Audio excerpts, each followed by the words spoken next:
the slides. Uh, it seems like a very unassuming topic. It seems like a very vague title, and this was done deliberately. I did this on purpose to actually kick off the discussion that I'm gonna start today, right? So, Bismillah ar-Rahman ar-Rahim. The title that as you can see, I've put on the slides is Islam, the Evergreen Lotus, right? And I'll talk about my thought process behind this and where this comes from and what it is, right? So the idea is that living in the West, particularly one of the leaders of the West, you can say America, the U.S., you're as a Muslim bombarded with many different ideologies, and it's basically, if you were to be like a fish in the ocean, this is like the ocean you're swimming in, the ocean of ideologies, right? And whether, just like a fish, it doesn't necessarily know it's swimming in the ocean, right? Similarly, we in the West, we grasp and we absorb ideas, and we take them also for granted without necessarily speculating to see what those ideas are. And this is, I'll share some examples and exactly what brought this topic up, right? And so a lot of these ideas, modern ideas, and I'm talking about modern core ideas upon which the bedrock, right? We'll touch a little on liberalism and things like that. Really, these ideas, which are the bedrock of American society, and how Americans or the West in general, over time, how their perception and how their worldview has changed and transformed, right? And what are those ideas now? And based off of those ideas is basically how they live their life, right? So this is why this topic happens to be so important, is that the Western people, the way they think, right? A lot of it is going to be developed on what I'm talking about today, right? And what we tend to think is that these ideas that are brought, right? I'll talk about some of them. They are progressive in their nature, meaning that they are progressing the human cause, right? They are only making humans better, right? Whether it be technologically, whether it be socially, whether it's moral issues, all of these ideas that the West claims to hold, right? It claims that it is furthering the human cause, right? And it's actually only, obviously, it's going to claim that it's going in the right direction and is going forward and not receding or going backwards, right? And my challenge today is that actually these ideas that you have, they're not progressive. In fact, you can't even call them stagnant. Some of these values that we will discuss, they actually cause you to recede and go back as human beings, right? And so this is why the topic is Islam, the Evergreen Lotus, that Islam has given us principles, it has given us some ideas how to shape our life, and those principles are not subject to one time or one place, right? Those ideas are global and universal in their nature, right? They're meant to be taken, they're meant to be adopted and taken till the end of times. That's why Islam, Allah subhanahu wa ta'ala mentions in the Quran, اليوم أكملت لكم دينكم وأتممت عليكم نعمتي, that on Hajjatul Wada, the farewell Hajj, Allah revealed these verses, that today I have completed your deen, right? What completed means is that there are no naqa'is, there are no defects, there are no missing pieces or elements in this deen for which there needs to be some sort of completion, right?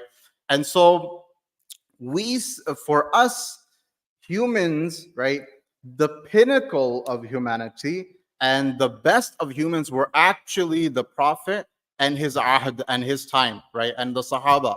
That is what we call the best of times. And so Islam claims that it has this formula that is like a tree whose leaves are evergreen, right? So just as you have seasons amongst the plants and whatnot, so you see, you go through spring, fall, summer, and winter. So these seasons Similarly, you have seasons in a lot of these ideologies, right? You have their spring, you have their summer that comes, and eventually the problem with a lot of human concocted, human made ideologies is that they're based on false assumptions of human nature, right? This is one reason why human made ideologies eventually will break up, right? Because human made ideologies are made up typically with a certain time and with a certain place in mind. And as time progresses and as different places look at this, those ideologies tend to break, right? Whereas Islam, the principles that it has given us, they're evergreen, right? And moving to the next word, lotus, right? This is a tree that the Quran actually has a connection to. It is mentioned in the Quran about the if you've ever come across the word sidr or sidratul muntaha as we have, right? This is the word lotus, right? So the Quran, for inshallah, we'll find out for whatever reason, has a connection to this particular tree. And in fact, in Surah Al-Waqi'ah, Allah subhanahu wa ta'ala mentions that one of the blessings of the people of Jannah was sidrim makhdud, right?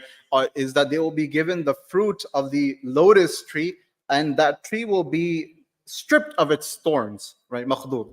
So our claim is going to be that Islam is such a religion that is capable of holding all societies, right, in of itself, and actually furthering the human cause versus these ideologies that, for example, the West, or for that matter, any other religion claims to behold, right? Now, I want to make this clear. This doesn't mean at all that everything that the West has adopted or everything that some other people have adopted is going to be wrong. Obviously not, right? There will be at times overlaps, right? But in some cases, as the examples I'll show in a bit, you will see clear contradictions, right? And it's either this or that, right? So with that having been said, I'm going to move on. And so the agenda that we have, I'm going to first introduce my thought process. I've talked about it a little, what my thought process is behind coming up with this. And then I'm going to delve in to what progress actually means, right? So the word progress, in some cases by the West, is justified in its meaning. And in some cases, there is no proof that it is justified, right? And so I'm going to break this illusion that the word progress assumes to give. And then I'm going to talk more about the West, how they went away from biblical teachings, right? Because obviously they were Catholics or Christians, and how they chose to diverge from those teachings and choose a moral compass that was based off of what they thought was right, meaning rationality, right? I'll talk a little more about that. And then finally, us living in the West, as I mentioned, just like the fish in the ocean, we are subconsciously absorbing these ideas, right? And that has an impact on the very way we think, in fact, right? In the very way we act. So how can we undo, as or in you can say detox, right? How can you detoxify these poisonous ideas which have perpetuated in a lot of us, right? And so this is the general structure of today's discussion. So there are two questions I'm going to pose here, and this is just questions over time that I've been asked, right? So one example is, this question was brought that why do we eat with our right hands as Muslims, right? This is unnecessarily a limitation upon us. Why? Because medically speaking, if you were to eat with your left hand, at least according to medical science, from what I know, is that there's no real harm in eating with your left hand, right? So why do we have to eat with our left hand, for example? And then the answer to this, one answer could be, well, it's the Sunnah of the Prophet sallallahu alaihi wasallam. This is what we have been taught, right? This is what our Deen teaches us. And then the follow up to this question was that if the answer is truly Sunnah, right, and Sunnah means something that the Prophet has done, then by that same logic, you should not be traveling in cars. You should not be taking airplanes. You should not be traveling on boats or steamboats, whatever. You should be traveling on horse and camel, right? Because that was what the Prophet did, right? And so if that's not the case, right, meaning that if traveling on, if we don't have to travel by camel and horse nowadays, then why are we obliged to eat with our right hand, right? Does that make sense? Just as a question, right? So this is a true question that was posed to me, right? And it's a good question from a student. This is a very good question, right? And this is, I'm just kind of hinting here towards what your the wiring that has been done, what effect that has on you, right, as a person. A second question, hopefully it's readable. This is from a personal family incident, meaning one of my own family members posed this question, right, to their mothers. That as obviously this is a female asking, why can't I walk around in public with like full makeup and clothing that I like, meaning without wearing a hijab or without wearing a jilbab or abaya or whatever, what have you, as a woman? Why do I have to cover up? It's my body, right? And since it's my body, technically speaking, I should have the right to choose what I want for my body, right? Again, this is for some of us. This may seem like a very silly question if maybe you're from back home. Maybe this type of question wasn't so pervasive in society. Maybe this wasn't posed very often, right? But living here, the dogma and the thoughts and the ideas that are fed in this society, this is actually a very pertinent question, right? This is a question that comes up quite often, especially for females, right? So now, having set the stage, what we'll discuss is that progress, the West has basically created an illusion for the word progress, right? There, as I hinted towards before, that there is a true meaning of the word progress, and it actually is progress. And then there is a false illusion that it has created of progress, and we're going to strip the two and understand where there is real progress and where necessarily it's not progress, but in fact it's receding and going back towards your inferior self, right? Your nafs. So when it comes to material progress, so we're talking, for example, about technology here, right? So understanding Islamically, what does Islam have to say about material progress? What does Islam have to say about technology, right? And inherently, technology, Islam does not discourage it, right?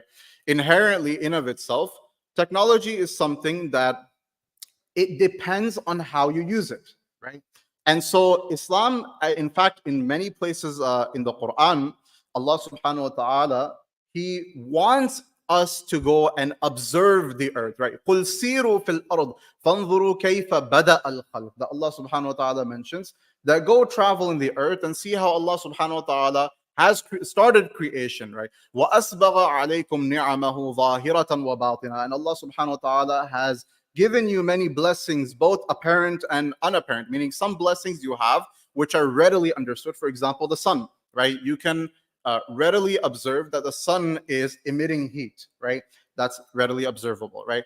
But there are some phenomena in the world that take observation, that take really keen and deep observation. For example, your magnetic field, right?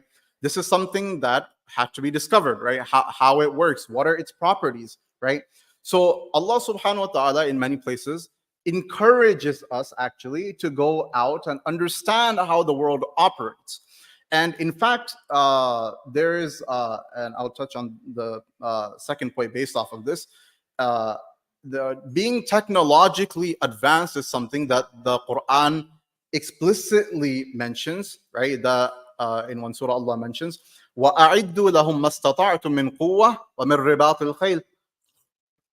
And prepare for the people you're going to be fighting. مَا min quwa, whatever you're able to in terms of power, in terms of sovereignty, any technologically advanced item, right? So that you can subjugate those who try to move the hukum of Islam, the rule of Islam, right? And there are some ahadith I've mentioned here to talk about material progress. Is that there's this famous hadith that when the son of Adam dies, he leaves behind basically three things, right? What are those three things? Number one, you have sadaqah jariyah, right?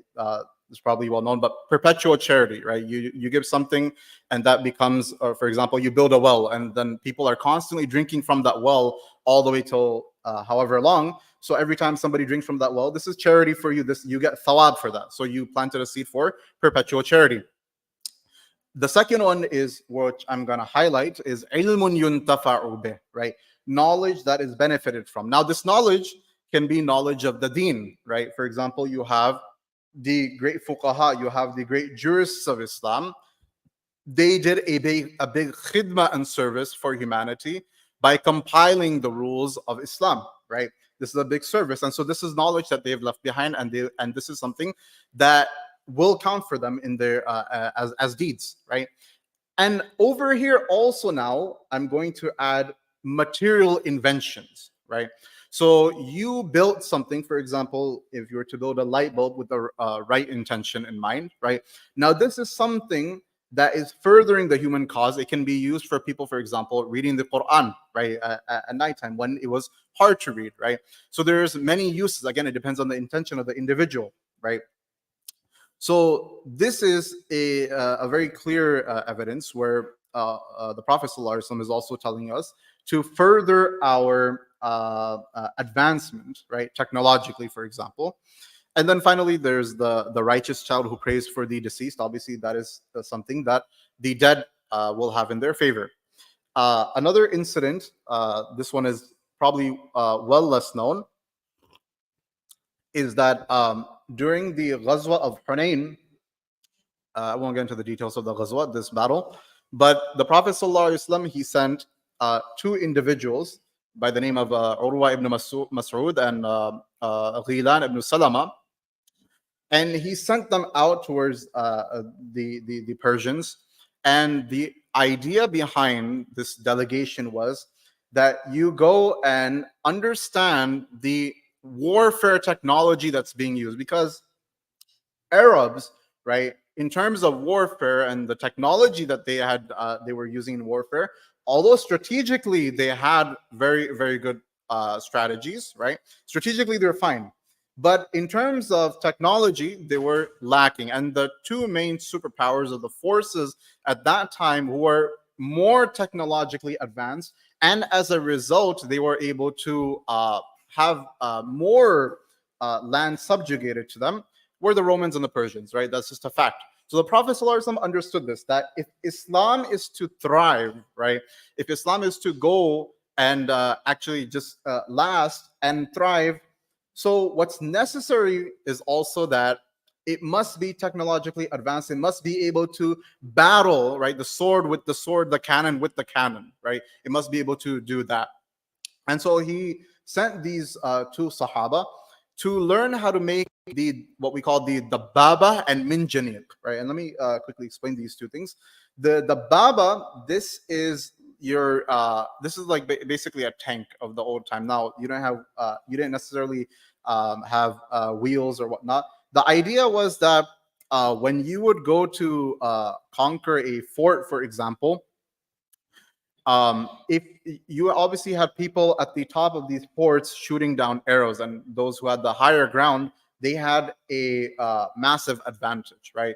They would, in fact, in some narrations it is mentioned that they would even throw boiling hot water down on people who were next to the walls of the forts or the castles, right? So to counter this, right, the technology was that they basically built a wooden tank, right? and the wooden tank, there was like a big, I don't know what it's called, but they have like a big bar inside to open the gates, right, of the fort, right? And they would be covered inside this tank. They would be covered, and while they're in this cover, they'll try to open the doors of the fort. So they're protected from the arrows or from whatever projectiles are being thrown from above them, right? So this was one technology that was prevalent. The second one was the minjaniq, right? And that's your catapult, basically, right? So the Arabs, they weren't they didn't learn this technology yet, right? So the Prophet explicitly sent these two sahabis, Urwa ibn Mas'ud and Salama ibn Ghailan, to learn how to make these two technologies. Another very clear statement of the Prophet ﷺ is that "Utlubu ar-rizqa min khabaya al-ard." This is mentioned in Tabaqat ibn Sa'ad, that seek sustenance from the pits or the pockets of earth, meaning go and explore, basically, and find those things which can further the human cause, right? And a very modern example of this, right, would be, for example, gasoline, right? Gasoline is something that uh, obviously now the Arab world, for example, right, has this in abundance, right? And if this were a resource to be allocated correctly, Allah subhanahu wa ta'ala knows how much of a revolution this could have been brought. Anyways, the main idea here is this, that Islam inherently does not prohibit technological progress. In fact, in many cases, it wants us to be technologically progressed, because Islam wants to take the zamam, or it wants to take it wants to be the prevailing ideology or the prevailing culture of the world, right? And in order to take leadership, you have to have the ahliya, you have to have the qualities that a leader must have, right? Which also means being technologically advanced. So this, up until here, right, where the West says, now there's one thing actually I probably should add here, is that, so I did mention that technology in of itself is not bad, right? However, if the purpose that it is being used for, that is evil, now this is where things are bad, right? So Islam wants us to use this for the right reasons, right? But now, if your intention is to create these weapons, or to use technology not for the betterment of human society, but maybe for play or for whatever reason that's not really doing any good, that's mazmum. That's something that is disliked, right? So there's that bit. Now, this, up until here, where the West says they've progressed in these domains or in this sphere, material progress, to that extent, we say, yeah, you've made some great strides, right? Undeniably, right, the Hajj season is coming up. The fact of the matter is, you can take a flight today in the morning, and by evening you can be in Mecca, right? So undeniably, imagine the safar, the travel that used to take place for Hajj before. It used to take, in some cases, by foot or camel or by boat or whatever, and that used to take sometimes months, right? In fact, I've heard from my own grandparents that when their parents used to go for Hajj and they would go on boat, right, they would actually be bidding farewell to their family because they don't know they're going to come back or not, right? Because of how many uncertainties there are in traveling for Hajj. So undeniably, these technological strides the West has made is definitely something that we, in some cases, applaud, right? That's progress, definitely furthering the human cause, right? Now, where things become sticky, right, is where the West says that morally, they're also progressing, right? This is a place for debate, right? So just a little history. When basically when Islam's golden ages were coming to an end, right? That was all around the time where the Enlightenment, or the Renaissance of the West started to kick off, right? And what you had at that time, the Catholic Church the West at that time was very tied to the church, right? Extremely tied to the church, and it had a very good grasp and control over the populace, right? And so what that meant also was that when it came to science and when it came to technology, the church always would see whether the science or technology was in line with the Bible, right? Now the thing is, we know as Muslims, يحرفون الكلمة عن مواضع, that the Bible, right, and these scriptures were tampered with, they were altered, right? So you don't just have the divine rulings in the Bible anymore, but you also have man-made additions and amendments and deletions. All that is within the Bible as well, right? That's one aspect of it. Or in some cases, because you have two types of altering, you have what we call tahrif lafzi and tahrif ma'nawi, which one is what I just mentioned, that basically the literal words, right, you amended, the literal words you added or deleted or modified. That's one aspect of tahrif. And the other type of tahrif is called tahrif ma'nawi, which basically means that the words of that idea or whatever are there, but the interpretation has been skewed, right? You skew and you deviate the original interpretation. And so both of these types of tahrif are in the Bible. Now, when scientists, like for example, Galileo, right, or for example, Bruno, when these scientists, they came up and they started talking about observations of the heavens. For example, for Galileo, the important one is whether the universe is heliocentric or geocentric. What this means is basically, is the Earth at the center, right, or is the sun at the center? Now, the biblical interpretations, right? I'm not sure whether in the Bible there was actual amendments done to talk about this, but at least the interpretation that was done was that the Earth lies at the center of the solar system, meaning everything orbits the Earth, right? This was the predominant what the interpretation of the Bible at that time. And when a lot of scientists they studied during this period, right around the Renaissance time, so when they studied these concepts, they came to the realization that no, that's not true. In fact, our galaxy at least is heliocentric, right? The sun actually is around which your planets are orbiting, and for this reason, a lot of your scientists at that time, they were in fact burnt. They were severely punished because they held these what they call heretic beliefs, right, for that time, right? And so this had to do, one, because they chose this interpretation of the Bible. And what this ended up doing actually is that people slowly, and the church was realizing this, slowly, at first the church tried to use brute force, right? They tried to basically say that, if you don't believe in our interpretation of the Bible, if you don't believe in what we have to say, then we are going to make you an example for everybody to see. We're going to punish you in front of everybody. We're going to burn you, blah, blah, blah, right? We're going to burn all your works, all your discoveries. This is what happened. But slowly, um, uh, true observation started to prevail, and society became more distant from the Bible and church, because it realized that, wait, the Bible isn't really teaching us the truth in this case. Well, it's not really the Bible's fault. It's people that are controlling the narrative, the interpretation here, right? So you had a distrust between the citizenry and between the church. And so now, after this is where a major shift happens. Basically, now that you've seen that, see, once you can say the Bible uh, uh, has mistakes, right? Once you can say that, right?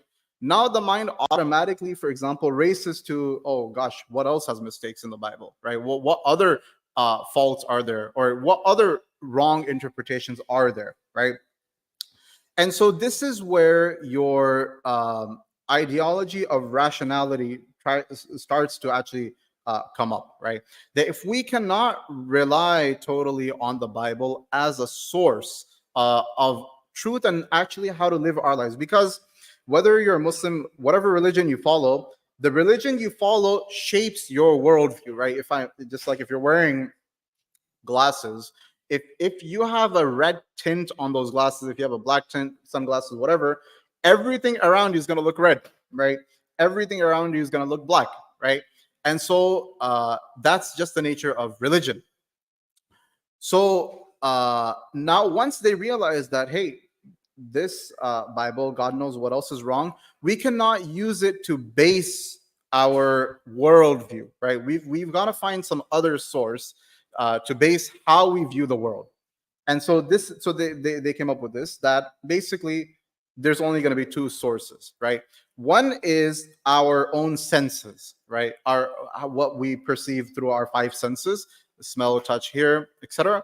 So that is one way we can acquire information, right? So if the sun is giving heat, then yeah, it's because we feel the heat, that heat exists, right? This is a philosophical discussion, and I don't want to get into it, but one was the senses, right? They said that we can grab information from the senses, and then the second is your mind, right?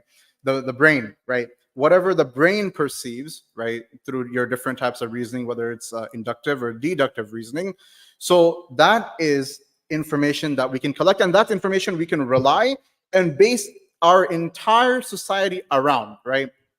So whereas the Bible has given us some rulings, moral rulings, right, regarding a certain thing, now we are not sure whether we can truly rely on that. So now we're going to see if our mind accepts what the Bible says, then we will retain it.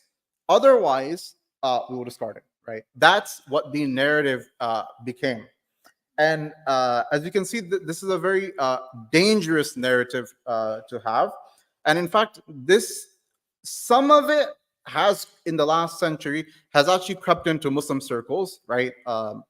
Ataturk was an example of this, where they're basically claiming that anything in the Quran or Sunnah, if that happens to be corroborated, if that makes sense with what we think, then we will keep that. Otherwise, we'll make some sort of interpretation to go around that, right? So this is where you have liberalism, right? Now that you see the church or the Bible not as a real source of information, but a tertiary or secondary source after rationality, after seeing what makes sense in the mind, right? So now you got to go and lay the groundwork for a totally new moral compass, right? You got to go from the ground up and examine the Bible, right? Page by page, verse by verse, and see, does this make sense to me? Yes or no? Does this make sense to me? Yes or no, right? And this is basically the start of how liberalism actually began. And now to discuss more, in fact, about liberalism. Now, when you hear the word liberalism, obviously this is derived from liberty, right? This is derived from the word liberty, freedom, right? Naturally, everybody has an instinct in them to love liberty, right? Who doesn't want freedom, right? Freedom is a natural human impulse and a want, right? You want liberty, right? Who doesn't want liberty, right? But now the word liberty, how do you view that word, right? What does the word liberty actually mean, right? And we'll see actually two very different meanings, as I put on the slide. There's two very different meanings of liberty, right? And so you have one meaning that was that presided in the Greco-Roman society. Greco just means Greece or Greek. So the meaning of liberty that these people had, right? And this is taken from, in fact, anybody's wondering where this information is from that I'm grabbing. There's this really good book called Why Liberalism Failed by Patrick J. Deneen. It's published by the Yale Press. I'd encourage everybody to take a read. It's actually not that long. Maybe it's about 150, 200 pages max. Um, Relatively short read, but really packs a punch. So the Greco-Roman society, their definition of liberty, right? They said that for a society to truly attain liberty, what that means is that you've reached the maqam or the station of self-governance as a society, meaning that everybody has become morally upright enough to govern himself and sees and basically he understands what's right and chooses to follow that, and he sees what's wrong and chooses to abstain from that, even in private, right? So there's two things here. Now, one is that people, like for example, you're at a traffic light and you see a cop, and because of that you don't run the red light, right? That's that you are basically doing that because the law is imposed and you fear the zahiri or the apparent consequence that's to follow. That's one thing, right? The second stage, and in fact the more praiseworthy stage, would be to say that, hey, there's a red light here and it's a dead of night and there's no cop in sight, and I know no cop will be around here because whatever reason. And even then, you stop at that traffic light. Now, from a moral standpoint, that's a really good citizen. The first guy, he's a good citizen to the extent that there's supervision, right? And the second individual, he actually has absorbed the values of the community, and basically, he makes a really good citizen. So, according to your Greco-Roman society, if you've reached this point of self-governance, now you are now, and society at large has reached this. What does that mean? That there's less need for policing, right? Now, this is a really free society. As humans, right, you do not worry about the harm of other humans upon you, right? And this reminds me of the narration of the Prophet sallallahu alaihi wasallam, that al-Muslimu man salima al-Muslimuna min lisanihi wa yadihi, that who is the Muslim? The true Muslim is who other Muslims are free or are safe from the actions of his tongue and his hands, right? So this was the meaning of liberty at that time, and in short, they prioritized high character, right? Moving to now, the ideology of liberalism that we have today has the word liberty there, right? But they hijacked the word and took it to mean something else, right? So the word has been reinterpreted to mean different things, and this actually this is a consequence of our discussion about the Bible and the distrust that grew between the populace and the church. It stems from there, right? So to give a quick recap, is that once you see the church is now this it's there, right? You have people that subscribe to it, but it's not seen as the single source of truth, right? And in fact, it needs a lot of interpretation. So you can't rely on it. And in fact, the church is now seen as a burden, right? It's seen as something that is limiting you, right? This is becoming a burden on you, right?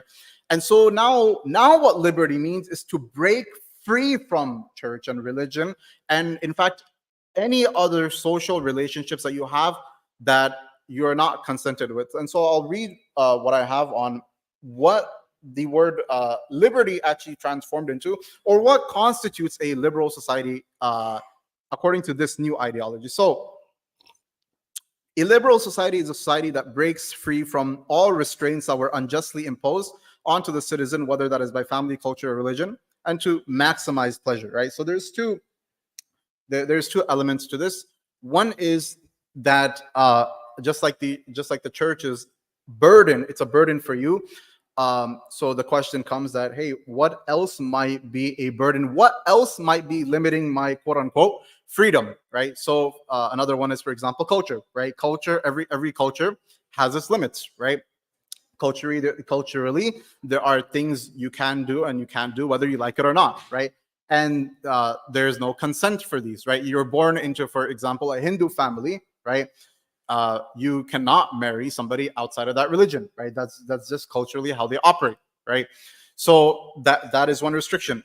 another restriction is, for example, religion. Religion has clear and set boundaries, right?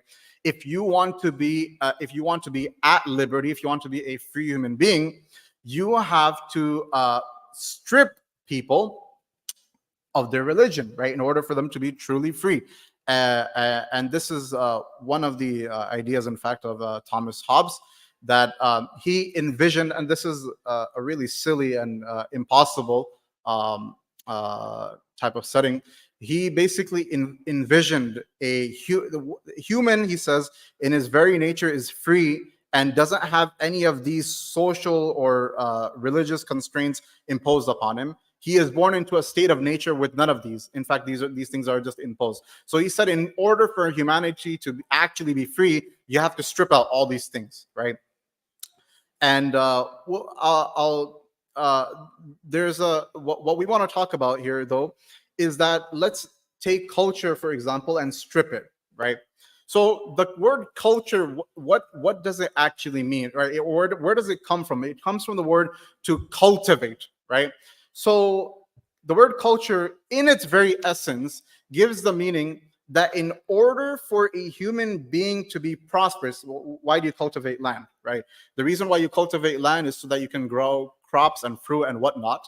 And similarly, culture is meant so that you can derive the fruits of a human from that human. And if you were to leave him without culture, for example, you would be depriving him of realizing those fruits, right? And that is exactly why you have some sort of restrictions and impositions from culture upon you as a person, to basically to squeeze out the best from you, right? So but Thomas Hobbes, again, he mentioned that in order for a human to be truly free, you gotta strip this type of stuff, right? And the second point of liberalism is this: to maximize pleasure, right? This is very dangerous, right? That one thing is to remove in fact, this is the reason why you're going to remove constraints, to truly be free as a human being, right? What does it mean to experience human life? It means to basically make the most of your life. Okay, how am I going to make the most of my life? The way I'm going to make the most of my life is to experience the most amount of pleasure I can before I die, right? Again, this is coming from a view that now doesn't believe in the afterlife, right? This is coming from a view that says that whatever we live, this is it. And what after we're buried or after we're died, there is no such thing as hisab. There's no accountability. There's nothing. This is it. This is the end of it all, right? And so naturally, when you see any time human, right, is put into a constraint or into a box or is limited, his natural reaction is, how can I maximize my time in this box, right? And so once you have made this your hadaf, you've made this your objective, that I'm going to maximize pleasure. That is my objective in life, right? Because there's no such thing as afterlife. Then anything that is preventing me from this, I have to somehow discard, right? So this is basically how the word liberty was transformed, right? And it comes from the extremities of the church. So now these ideas, right? For example, the maximizing pleasure one, right? This is very prevalent, right, in our society, right? Where we live, everybody is after the rat race. There's a very handful who are not, and everybody is trying to maximize the pleasurable experiences they are going to do in life. And Islamically, there's nothing wrong necessarily with having a pleasurable life, right? It's whether those pleasures end up going against the ahkam and the rulings that Allah subhanahu wa ta'ala has stipulated or put forth for insan or not, right? So now, having seen this type of thinking, so this thinking, like a poison, this perpetrates, right? Whenever anybody is doing something, behind that action, there is some sort of motive behind doing that action, right? So we the motive for a lot of people, as I mentioned, is just to maximize pleasure. Why do you want to go on vacation? Just so I can have a great time, right? There's no real higher objective. We as Muslims, on the other hand, we don't go to vacation just to have fun, right? We say, yeah, it's a time to take a break so that we are not burnt out in our pursuit of the akhirah, right? This is why we take vacation versus why they take a vacation just for the sake of taking a vacation, maybe, right? Or maybe it can be that you take a vacation because you're just tired of work and want to refresh yourself. But it ends there. It ends in the dunya. It doesn't go and proceed towards any idea of the akhirah. So sorry. Now seeing that these ideologies kind of are affecting us, how do we undo this complex that we are in as Muslims in the West, right? How do and this kind of goes back to those two questions I posed at the very beginning, right? That there are questions that are being asked, right? And it's because we live in the society that those questions are being asked and these ideologies prevail, right? How should Muslims view these ideas, right? So to get to the root of the issue at hand, right? These are some practical steps. The root, so the root of all of this happened, it stemmed all from distrust in religion, right? All of this stuff came because you could not trust the church and your Bible as the single source of truth or the single source of information, right? This is why this happened, right? So, in order to undo this whole thing, right? It's actually the root is actually quite easy to find, which is it's not easy to do, but easy to find, which is that you basically have to instill and develop a trust for religion, right? If your child is asking questions and you're like, wow, I would have never even thought about asking this, and it's something that may seem like borderline kufr, for example, may seem like borderline disbelief, right? The issue normally is it's because enough time was not taken to really appreciate and understand a person's deen, right? In Islam specifically here. So when you go to school, for example, you're taught math and you're taught science and you're taught social studies and history and all this stuff. All that stuff is great, right? But embedded into all this stuff is a very particular way of thinking, right? For example, in science, all that matters is just your observation and the results that come from that observation. That's and basically you're teaching the child, whether consciously or subconsciously, that the only way to know if something is true is either you observe it or you've come to it through some logical conclusion. That's the only way you can know something is true, right? Again, Islamically speaking, that's not true. We have a third source of information, which is actually quite important. So just like the senses, to a certain degree, your senses can give you information to a certain degree, right? I can see up to this wall here. I can hear maybe up to like down there, right? I can feel to a certain extent, right? But there is a limit for my senses, and beyond that limit, right? For example, if I hear if I hear sound behind the door, right? My senses only know that it's sound. What tells me that that sound is a human, or that sound is a parrot, or that sound is XYZ? That's my mind. It tells me, my mind is able to tell me that, oh, that sound that you hear is actually a human being, for example, right? So you've now, the senses have a certain scope where they operate in, and your mind also has a certain scope which it operates in. This is a very key point to understand, right? As long as the mind operates within that scope, it's fine, right? That's great. The moment the mind tries to exceed and transgress that boundary, it loses out. And if you want a clear example, you can look at the whole LGBT drama that's taking place, right? This is something that, in fact, to them it seems rational, right? That everybody has, or that sexuality is a spectrum, right? In fact, an infinite spectrum these days.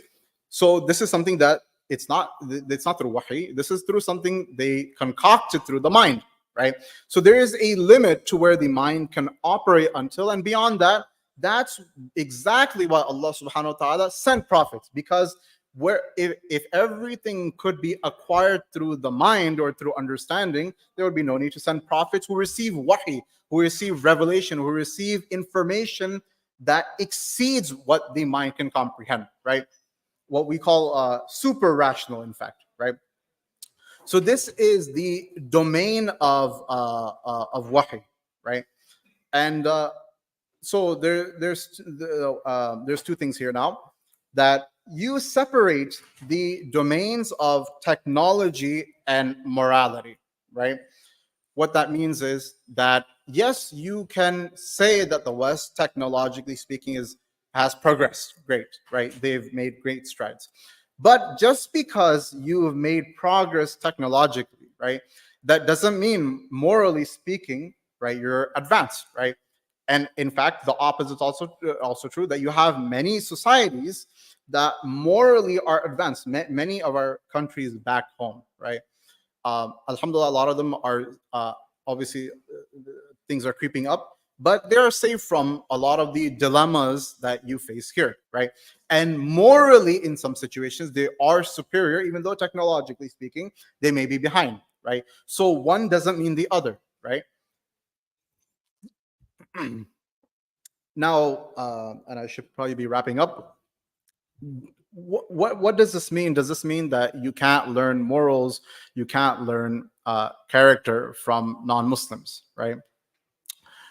Obviously, no, right? That's not the case, right? There are some morals, right? Assuming they don't contradict our deen or whatnot, you can learn, right? In fact, for example, Western people, they're pretty good with time management, right? They're pretty good with being on time at places.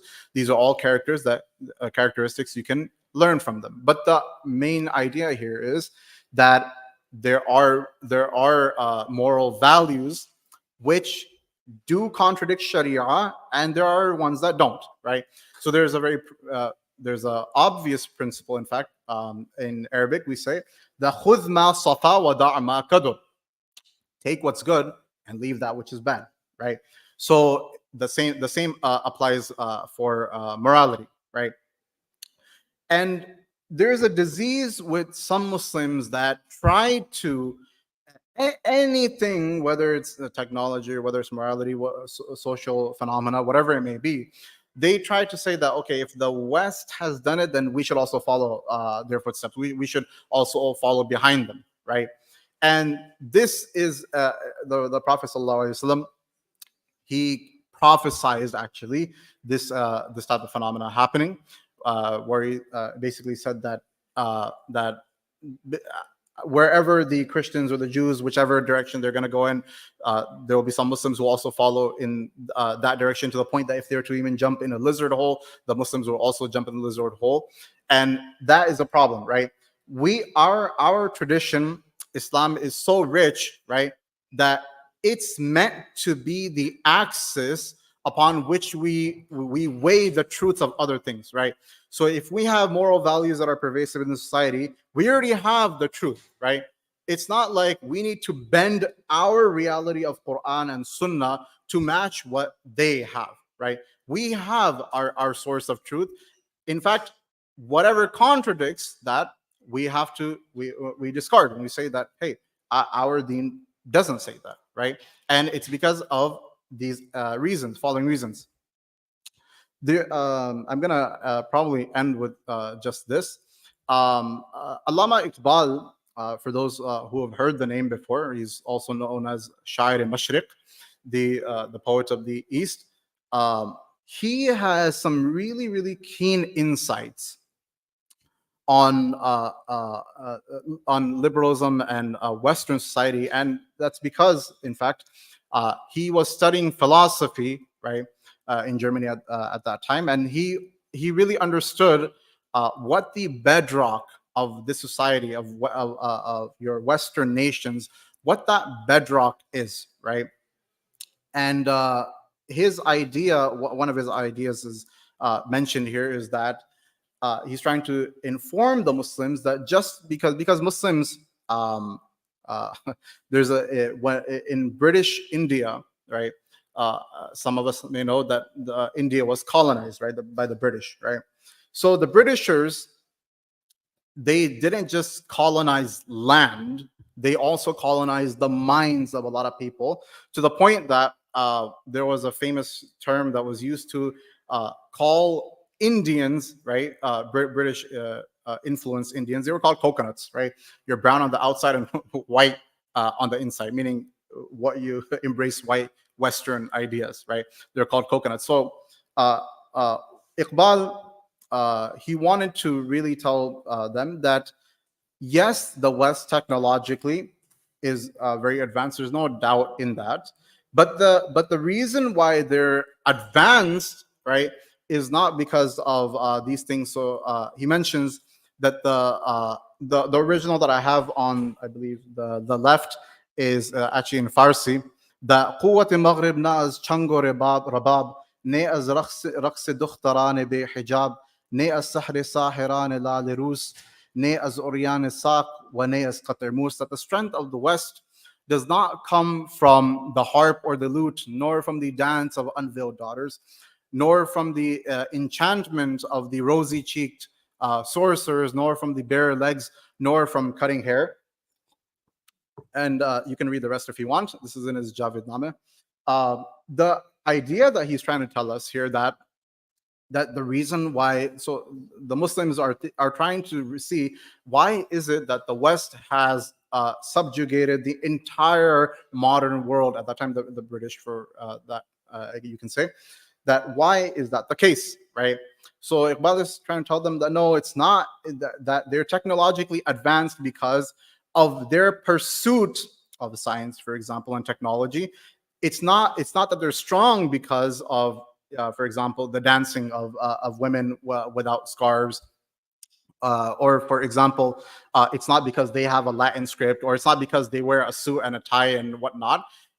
Their strength, right, their material strength, to be specific here, is coming because of their passion for the sciences, right? And as Muslims, if you also are to develop that same passion and to follow that aspect of theirs, then you also too will be materially advanced, right? But it's not because of all these extra immoral, in fact, ideas that are in the society. It's because of a specific passion, and it's because of a specific jazba, as we say, that they have built over time, right?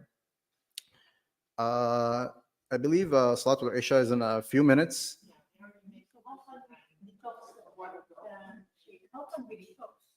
Sorry, how can you detox? That's what I had on this. Yeah, coming.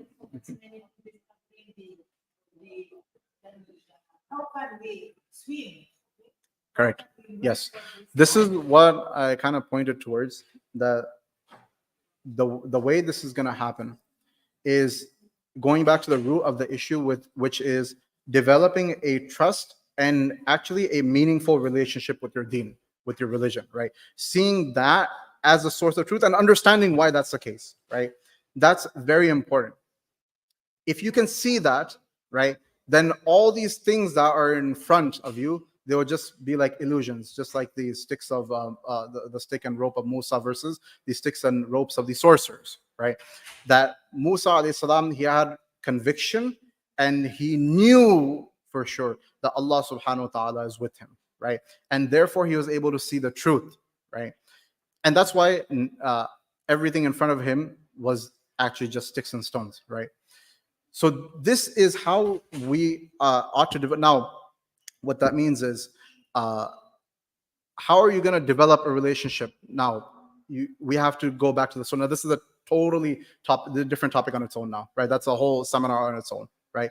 But going back to the sunnah and the seerah and the lives of our predecessors and learning from them, this is the detoxifying process, right? Hopefully I answered. Again, to be very honest, this is I would I would rather have a seminar on just this question, right? But for the sake of time, we'll end right now. Presenting this one, the identification of the causes, then we have to, you people must give us the guidance. Yeah, sure. Jazakumullah khair. Jazakumullah khair for listening. I had a few more slides, but inshallah we'll break for salah since people ought to make wudu. Subhanallah bihamdi, subhanakallah bihamdik, nashhadu an la ilaha illa anta nastaghfiruka wa natubu ilayk.